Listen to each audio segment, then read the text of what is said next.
Hey everyone, welcome to the video. We're going to be breaking down the Daytona 500 for the NASCAR slate this weekend on Sunday. But before we get into that, if you could leave a like and subscribe to the channel, it would really help me out. I'm going to be doing videos like this for every single NASCAR race. And once baseball rolls around, I'm going to be doing daily videos for that as well. So let's get back into the race. We're going to be at Daytona. It's a 2.5 mile race, racetrack, and it's 200 laps this time. So some strategy tips.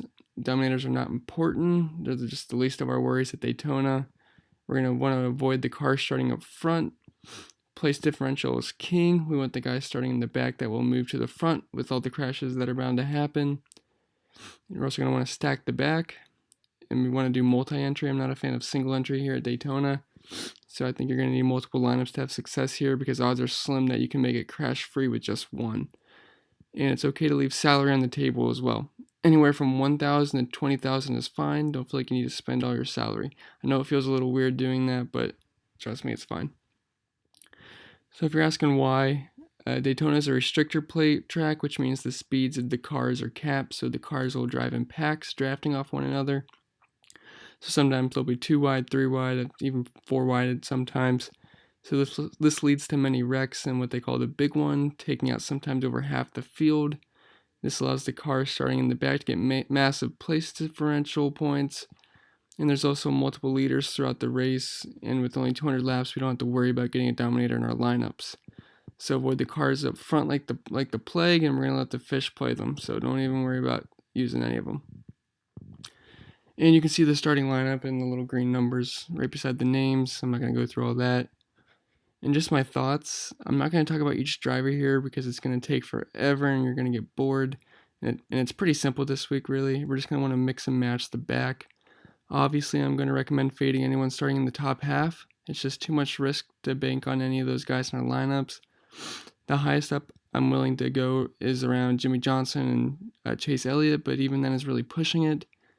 Anywhere from mid to late 20s to 40th is the sweet spot, and you're going to have to find the right combo that ends up getting through the wrecks and finishes in the top half, which would return great value. And I'm just going to point out that Keselowski, McDowell, Kyle Busch, Eric Jones, and Kyle Larson are going to be very high owned for good reason.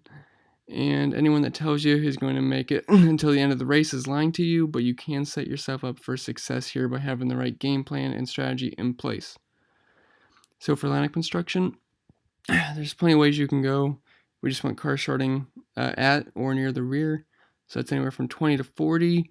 You can go 30 to 40, and you can also go 35 and back. That's fine too.